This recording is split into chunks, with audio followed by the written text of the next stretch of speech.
ce journal, les atouts de la RTI pour résister à la libéralisation de l'espace audiovisuel, le directeur général Amadou Bakayoko a entretenu ce samedi les étudiants de l'université de Bouaké sur la question. En agriculture, récompense des meilleurs producteurs d'anacarde, 110 millions de francs CFA de ristournes distribués à 28 paysans. Enfin, une nouvelle variété de maïs, c'est le maïs hybride pionnier. Il sera expérimenté dans le département de Mayakro. Merci de nous rejoindre pour parcourir ensemble l'actualité régionale. L'ouverture de l'espace télévisuel ivoirien, on en parle de plus en plus, mais question, quel avenir pour la RTI, l'unique groupe national? Le directeur général Amadou Bakayoko était ce samedi à l'université Alassane Ouattara. Il a expliqué aux étudiants les atouts de la RTI pour affronter la concurrence. Kader Sogodogo. Amphithéâtre C du campus 2 de l'université Alassane Ouattara de Bouaké. Les étudiants du département des sciences du langage et de la communication, ainsi que leurs enseignants sont présents pour leur entrée académique 2015-2016. Pour cette reprise, ce département accueille le directeur général de la radiodiffusion-télévision ivoirienne, Amadou Bakayoko, accompagné d'une forte délégation. Le premier responsable de la RTI prononce une conférence. La RTI face au défi de la libéralisation de l'espace audiovisuel en Côte d'Ivoire. Une présence et un thème alléchant pour les futurs communicateurs. Pour le conférencier, la RTI, grâce à une ressource humaine de qualité, un programme riche et varié, un volet économique maîtrisé, va répondre présent aux enjeux à venir. Ce qu'il faut retenir, ce sont ces trois éléments sur lesquels nous jouons, des ressources humaines de qualité, des programmes satisfaisants et un modèle économique robuste.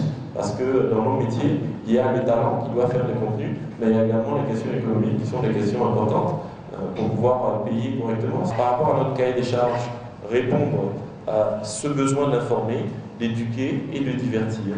Enseignants et étudiants disent avoir été séduits par les propos du directeur général de la RTI. Cette télévision, avec un directeur général aux grandes ambitions, est dans un élan de numérisation très poussé, qui nous rassure, nous autres téléspectateurs de RTI. Nous savons maintenant que la télévision est à notre service. La télévision est présente pour nous informer, pour nous divertir. Et il faudrait que nous puissions rester soudés, quoi qu'il arrive. La RTI même a un cahier de charges dont j'ai compris beaucoup de choses à travers cette conférence. Nous allons accompagner la RTI, c'est un partenariat. Dans un partenariat, des parts et d'autres, il y a des engagements. Nous, en tout cas, en ce qui nous concerne, nous sommes totalement disposés et nous n'avons pas le choix. Dans tous les cas, il faut l'accompagner, il faut soutenir même de façon efficace, de sorte qu'on puisse réussir cette transition-là. Cette conférence à l'université Alassane Ouattara a été rendue possible grâce au Club Initiative qui regroupe des enseignants et des chercheurs de la sphère universitaire qui œuvrent pour la culture démocratique et la paix en Côte d'Ivoire. Rendons-nous à Djembé. Djembé, c'est dans la région du Poro. 700 millions de francs CFA seront investis cette année 2016. Décision du conseil municipal. Il s'est réuni en présence de notre reporter Kader Sogodogo. Environ 700 millions de francs CFA, c'est la somme dont a besoin le conseil municipal de Djembé en cette année 2016 pour le développement de la commune. Cette enveloppe devrait permettre de continuer les investissements de l'année dernière qui ont coûté près de 400 millions de francs CFA.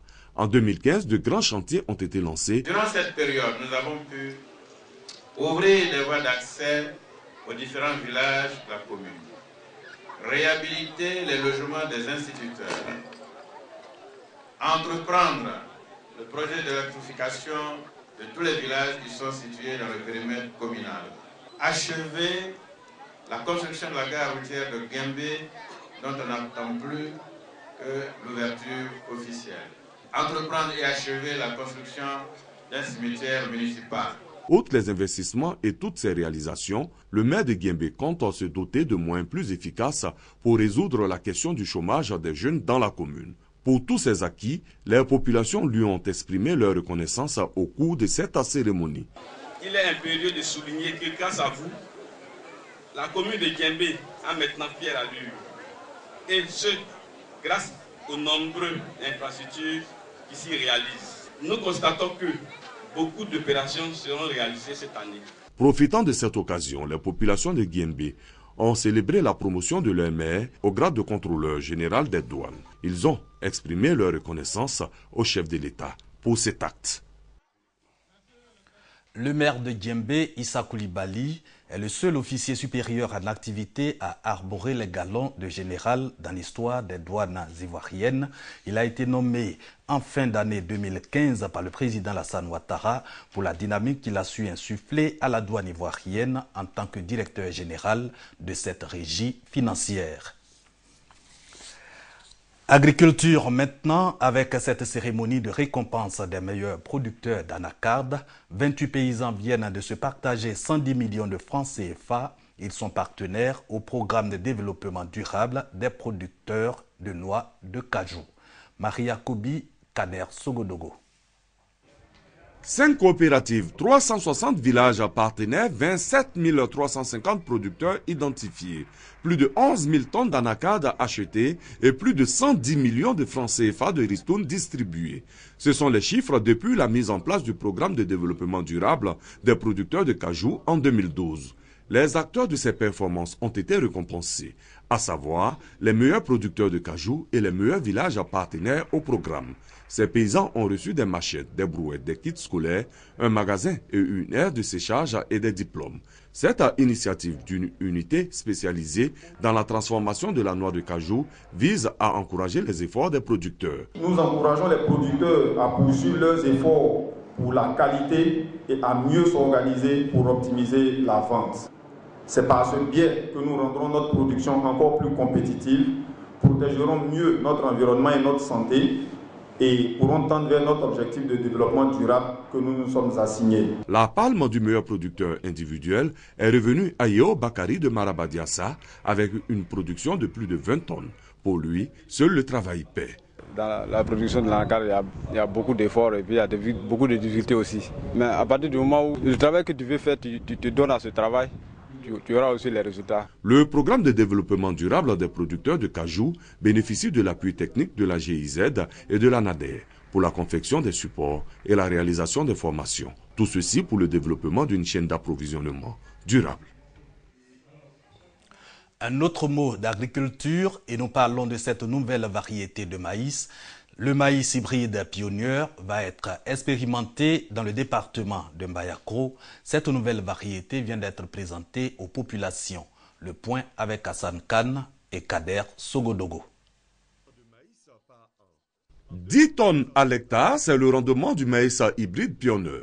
C'est cette variété de maïs née en Europe que le complexe agropastoral de Côte d'Ivoire veut introduire dans les habitudes de production agricole en Côte d'Ivoire. La Côte d'Ivoire est un pays à vocation agricole.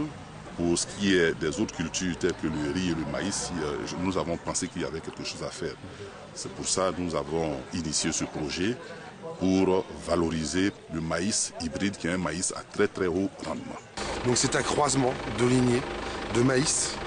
Le but étant de faire donc un hybride, donc un enfant qui soit costaud et qui réponde aux exigences qu'on lui demande. Cette variété de maïs sera expérimentée à Mbayakro, d'où la rencontre entre la population de la dite ville et les responsables du maïs hybride Pionnier. Les producteurs vont bénéficier d'une formation pour mieux appréhender la production de cette nouvelle variété de maïs.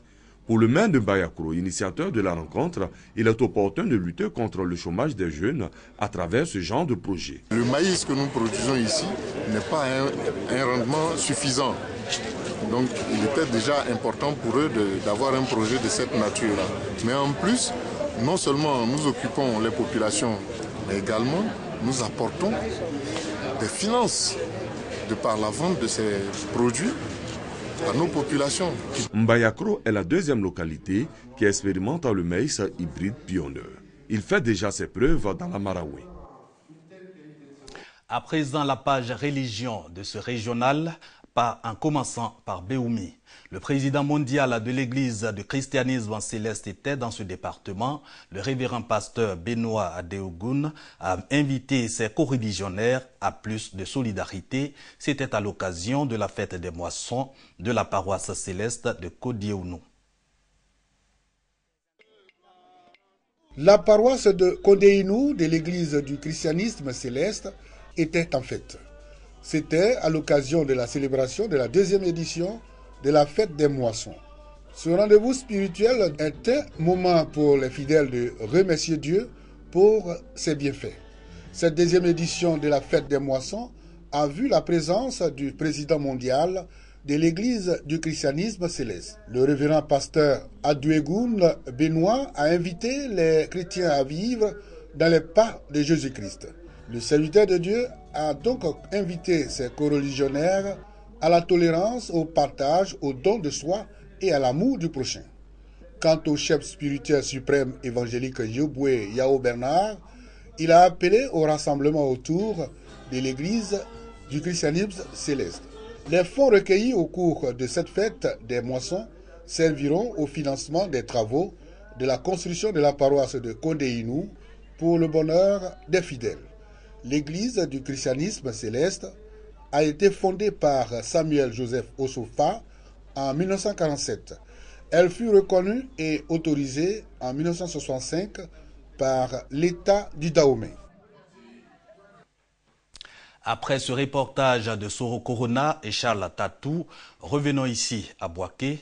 Boaké, où la Ligue pour la lecture de la Bible renforce ses capacités pour une meilleure évangélisation. Un 2e bureau vient de s'ouvrir.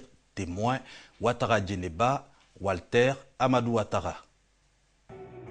La Ligue pour la lecture de la Bible de Boaké se rapproche des chrétiens pour la promotion de la Bible. Cette Ligue vient d'ouvrir 2 bureaux. Les bureaux de Boaké 1 et 2. Les membres des 2 instances ont été officiellement investis. Cadre choisi pour cette investiture, l'église Sema du quartier Koko de Boaké. Il s'agira pour les membres de ces bureaux avec à leur tête Soro Deméen et Sanan Kwati Hervé, respectivement président des bureaux 1 et 2, de promouvoir la parole de Dieu auprès des fidèles. Leur mission, c'est d'être aux côtés des églises, aller dans les églises pour faire la promotion biblique, c'est-à-dire promouvoir auprès des chrétiens la lecture, la méditation et la mise en application de la parole de Dieu au moyen de notre instrument privilégié qui est le lecteur de la Bible. Et c'est par leur présence que la Ligue jouera son rôle des servantes des églises. Le frère Zahiri Ziki Sébastien, président du bureau régional de Boaké, a exhorté les membres des bureaux installés à la patience, à la persévérance et à l'endurance en vue de réussir leur mission. La Ligue pour la lecture de la Bible est une association chrétienne internationale qui œuvre à faire connaître la Bible, à la méditer et à la mettre en pratique. Elle a vu le jour en 1961 en Côte d'Ivoire et existe dans 8 régions du pays, dont les régions de Béké et du Rambol. L'actualité chez les chrétiens catholiques est marquée par le premier anniversaire de la chapelle Saint-Jean-Paul II du CHU de Boaké. La messe anniversaire a été dite par l'archevêque métropolitain de Boaké, Monseigneur Siméon Awana. Hassan Khan, Kader Sogodogo. 17 janvier 2015 à 17 janvier 2016, la chapelle Saint-Jean-Paul II du centre hospitalier universitaire de Boaké a 1 an. Cette célébration a été couplée avec la rentrée pastorale. Pour marquer l'événement, l'archevêque métropolitain de Boaké, Monseigneur Paul Siméon Awana, a officié la messe anniversaire. Le célébrant a salué la présence d'une chapelle au sein de l'hôpital. Selon lui, l'édifice religieux contribuera à la guérison des malades. La présence de cette architecture religieuse est à l'actif des premiers responsables du CHU. Le CHU est très œcuménique. Pourquoi cela? Parce que l'adage dit les médecins soignent, mais c'est Dieu qui guérit. Cette année, c'est une année de miséricorde. C'est de prier que la miséricorde du Seigneur vienne et que nous, à notre niveau également, nous essayons d'être miséricordieux. Parce que, voyez, je pense que quand on est dans la difficulté, quand on est malade, couché dans un lit d'hôpital, le premier secours qu'on voit, quelle que soit sa confession, c'est Dieu. La chapelle Saint-Jean-Paul II du CHU de Boaké a une capacité de 250 places assises. Les messes s'y tiennent tous les dimanches. C'est ici qu'on s'arrête pour aujourd'hui. Rendez-vous jeudi pour un nouveau journal avec Kwadio Kwame.